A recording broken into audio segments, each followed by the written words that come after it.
Israel itu, kekristenan itu nggak boleh lepas dari Israel.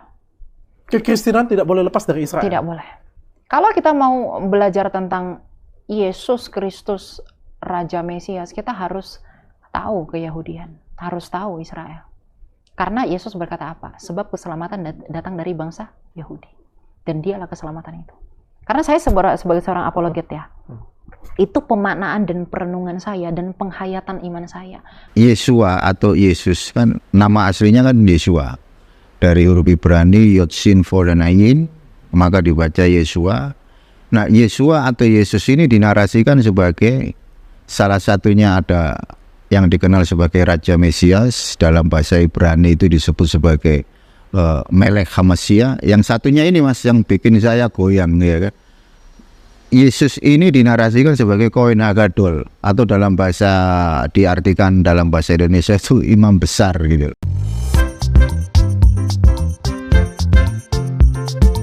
Assalamualaikum warahmatullahi wabarakatuh. Ketemu lagi di channel Adama Entertainment, channelnya tentang video Islam dan juga kisah mu'alaf. Sebelum mulai, jangan lupa untuk like dan juga subscribe ya. Tanpa panjang lebar, ayo kita saksikan. Assalamualaikum warahmatullahi wabarakatuh. Bismillahirrahmanirrahim. Kembali lagi dengan saya Bang Umar. Di sini saya ditemani dengan salah satu mu'alim kita ya, dari salah satu YouTuber ya, yaitu Ngaji Cerdas. Untuk para ikhwan fillah dimanapun Anda berada, jadi Bang Umar di sini bersama Ngaji Cerdas akan sedikit edukasi ya terkait bagaimana perjalanan Bang Umar ini waktu dulu menjadi seorang Kristen, Judaism, dan alhamdulillah bi khair, Bang Umar sudah hijrah ke Islam.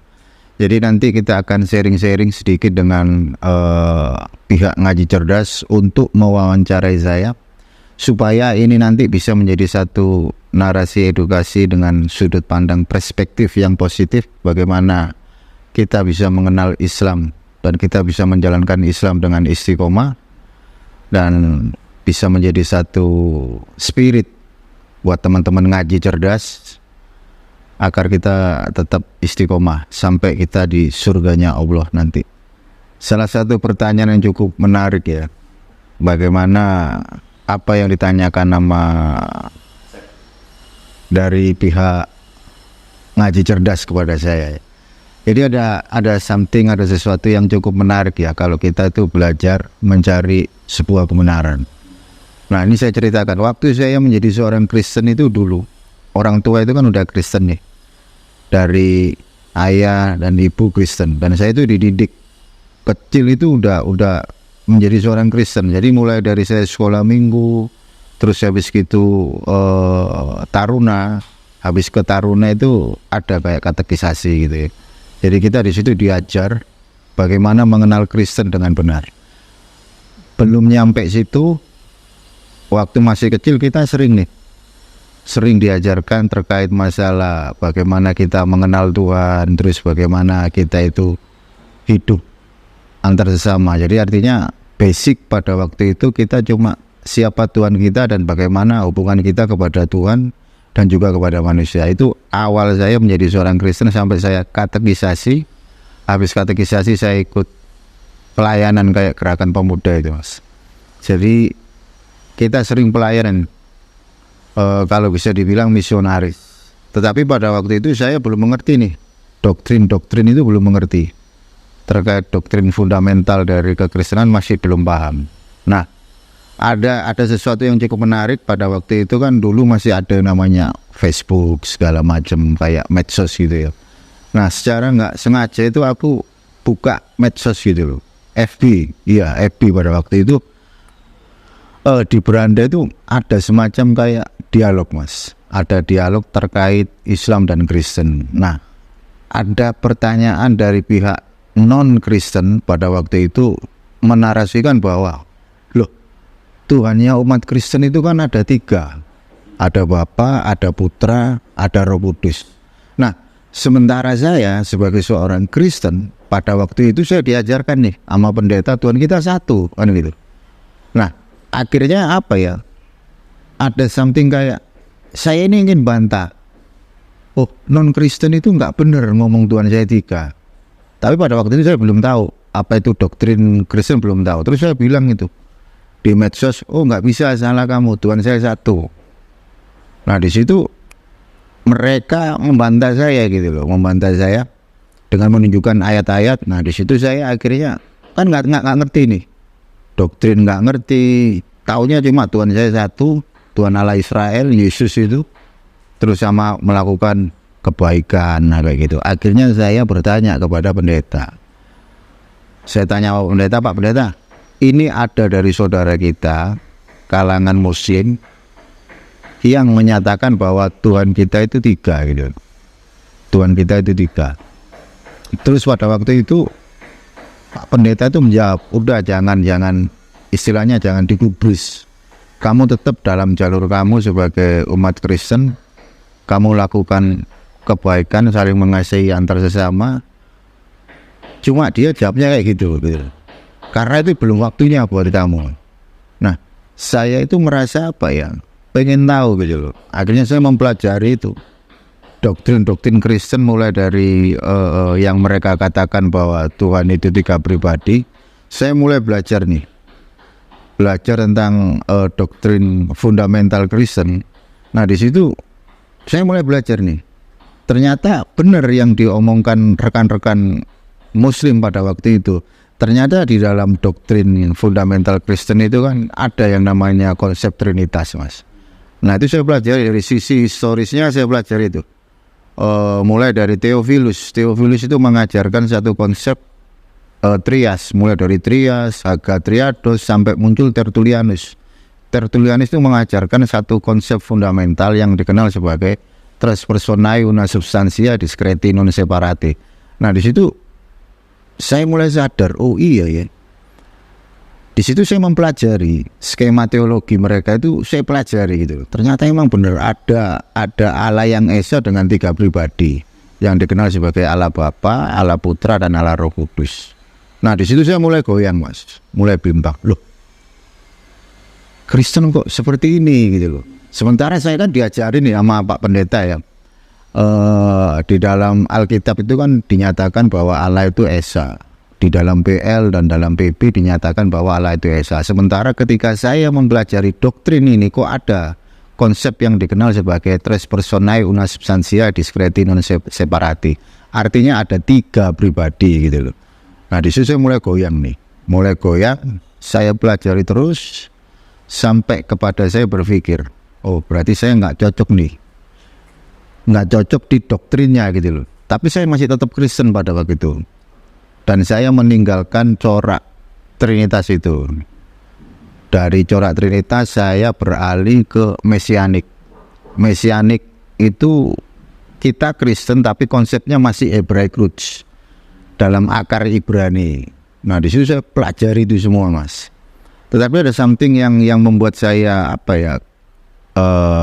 goyah gitu loh. Kalau dalam akar Ibrani ya, Yesua atau Yesus kan nama aslinya kan Yesua.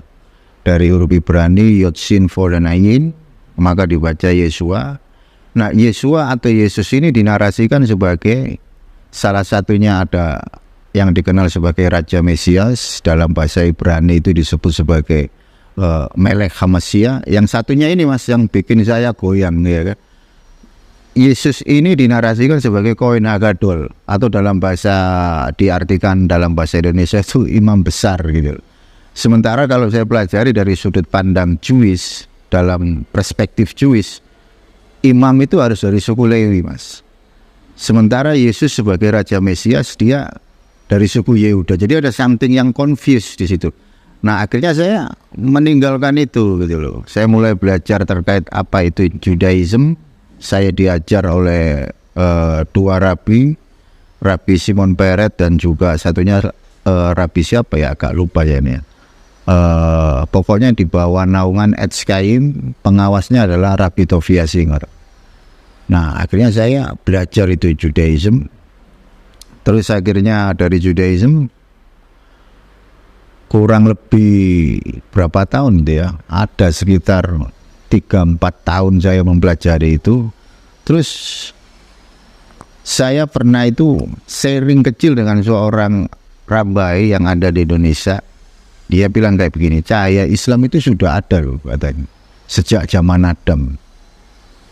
Coba di mana literatur itu, narasi-narasi seperti itu ya kan. Dan akhirnya saya ini kan orangnya pengen tahu mas.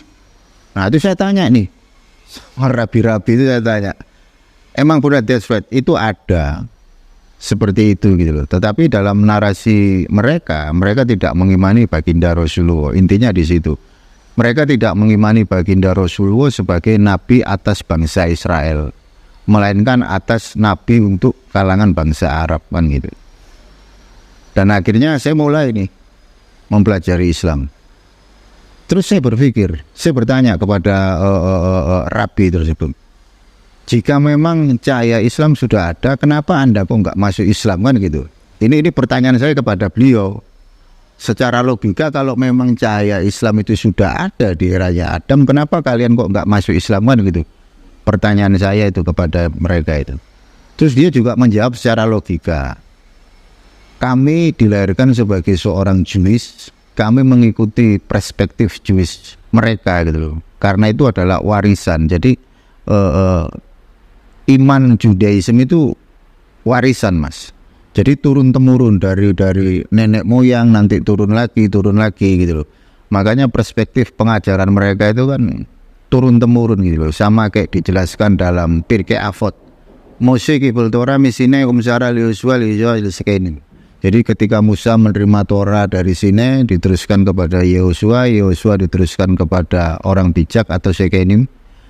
Orang-orang bijak, habis dari orang-orang bijak diteruskan kepada para nabi, neviim, habis para nabi diteruskan ke majelis besar atau Knesset Agodola. Nah kayak gitu. Dan akhirnya saya mempelajari nih yang namanya Islam nih. Sedikit banyak saya belajar tentang Islam gitu loh. Saya bertanya kepada teman-teman ya kan, dan saya mulai belajar tentang Islam. Ada something yang membuat saya menarik di Islam gitu. Nah, ketika saya mempelajari Islam ada satu frasa ya bagi saya pada waktu itu, kenapa saya kok memilih Islam kan gitu. Pertanyaan yang cukup logis. Dari Kristen Judaism sampai ke Islam, kenapa saya harus memilih Islam ini gitu. Ada sesuatu yang menarik ya di Islam itu. Satu frasa yang membuat saya masuk di Islam itu, ayat pertama kali turun itu kan ada frasa Iqra mas, bacalah. Jadi Islam mengajarkan satu konsep basic terlebih dahulu gitu. Jadi artinya ketika kita mau tahu tentang siapa Allah kita disuruh baca dulu kan gitu. Kan kalau yang saya pelajari sebelum saya Islam itu kita bukan disuruh baca dulu kan gitu.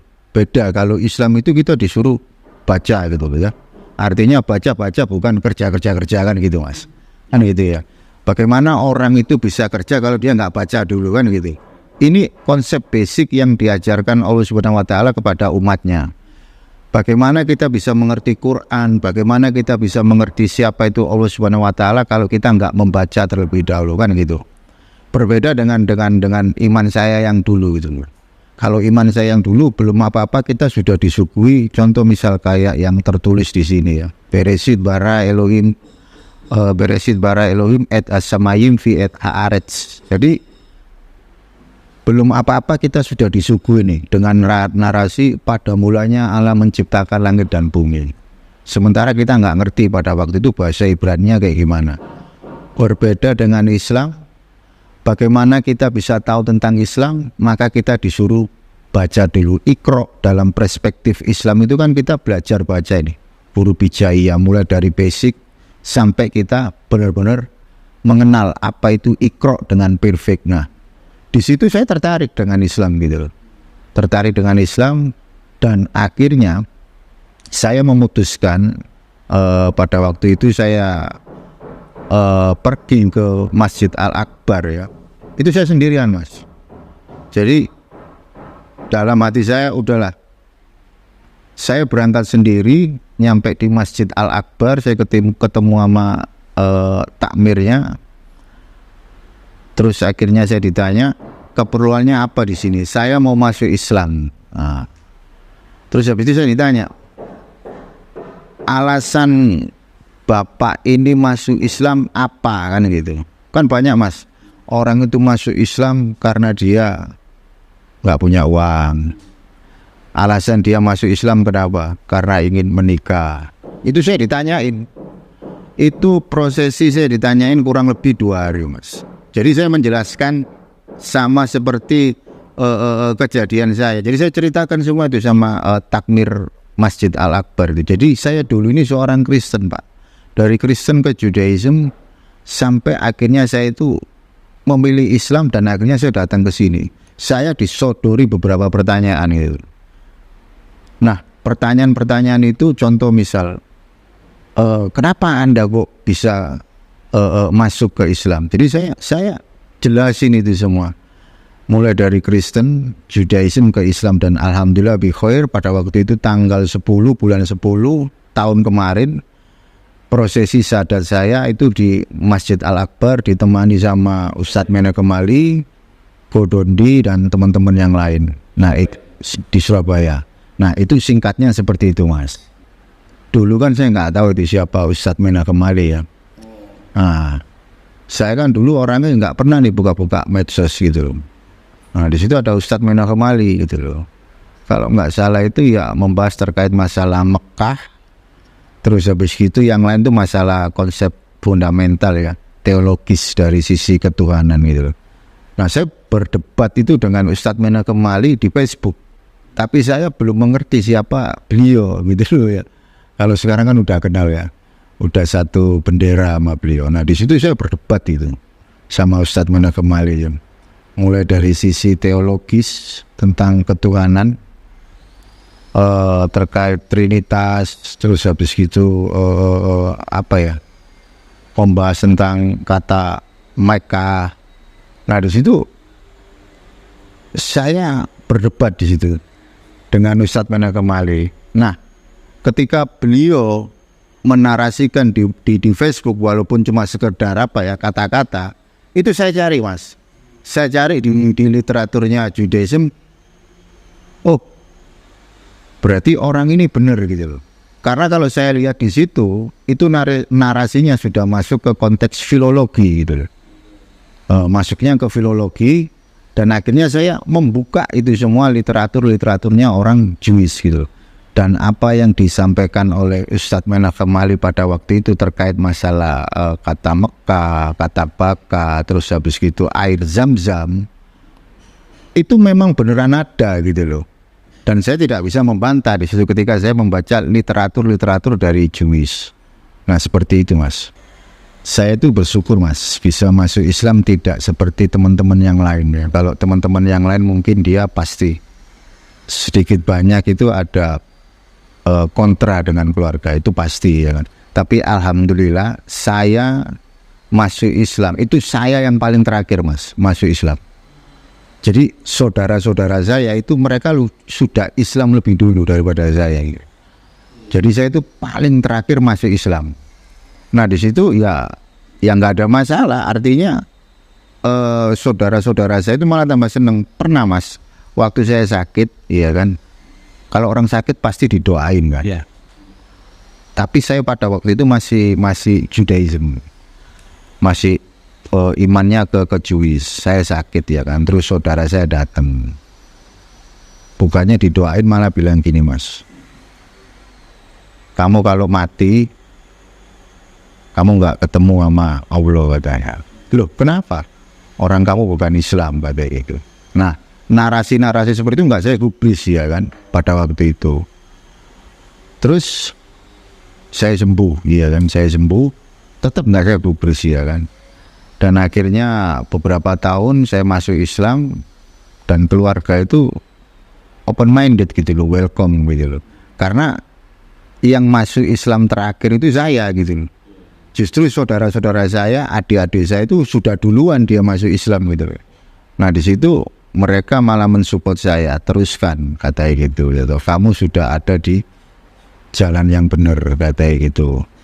Akhirnya ketika saya masuk Islam nggak ada kontra dengan keluarga, dan itu berjalan lancar sampai sekarang gitu. Saya menyimpulkan dari setiap religionnya, kan ada narasi dari kalangan scholar itu ya, the three religion of Abraham, mulai dari Judaism, Kristen, Islam. Jadi ketika saya mempelajari sesuatu yang terkait dengan manuskrip kitab suci itu saya kumpulkan semua, Mas. Dari Bible, terus Torah, Nevi'im, Ketuvim, serta sumber primer yang lain, terus Quran. Itu saya kumpulin semua, Mas. Saya cari kebenarannya di mana gitu. Nah, ketika saya mempelajari Kristen, ada yang janggal dalam diri saya kan gitu. Ketika saya mempelajari Judaism, saya bukan seorang Jewish. Ketika saya mempelajari Islam ini dinarasikan untuk segala umat kan gitu. Nah, di situ saya mempelajari itu, mulai dari konsep ketuhanan dari Kristen, terus bagaimana Tuhan dari Judaism, terus bagaimana Allah dari Islam, itu saya pelajari itu. Ada sesuatu yang berbeda. Nah, sepertilah kisahnya, bagaimana kan kisahnya ini sangat menginspirasi kita bahwa kita itu sebagai umat muslim, dengan adanya video ini kita itu menjadi terinspirasi bahwa kita itu bisa lebih baik lagi. Dan dengan video ini juga mungkin kalian juga yang mungkin non muslim ya, yang menyaksikan ini, kalian juga mungkin ada gambaran seperti apa bahwa agama Kristen itu tidak selalu misalnya benar ya, karena banyak juga kontradiksi di sini. Bahwa agama Kristen, agama non-Islam misalnya gitu ya, jika orang-orang mereka itu mualaf itu karena apa? Kebanyakan itu mereka itu tahu bahwa Islam itu adalah agama yang benar, agama yang lebih masuk akal daripada agama-agama lainnya. Dari mana kita itu bisa tahu hal itu ya? Karena kita mempelajari Al-Quran dan mempelajari agama Islam gitu. Kita itu harus terpikir terbuka. Indonesia itu emang toleransi ya, tapi ketika kita dihadapkan dengan sesuatu agama gitu ya, kita harus mengkaji, misalnya agama Kristen seperti ini, agama Hindu seperti ini, agama Islam juga seperti ini, dan berbeda-beda ya, karena di Indonesia itu banyak sekali agama ya, tapi kebanyakan di channel ini adalah tentang agama dari non muslim ke muslim, dikarenakan agama Islam adalah agama yang paling sempurna di dunia ini. Sampai akhir zaman pun Al-Quran itu berkata bahwa Allah itu akan menjaga Al-Quran sampai hari akhir. Nah, seperti itulah bagaimana kisahnya ya. Dan jika kalian suka, jangan lupa untuk like, comment, dan subscribe ya. Dan nantikan video saya selanjutnya. Wassalamualaikum warahmatullahi wabarakatuh.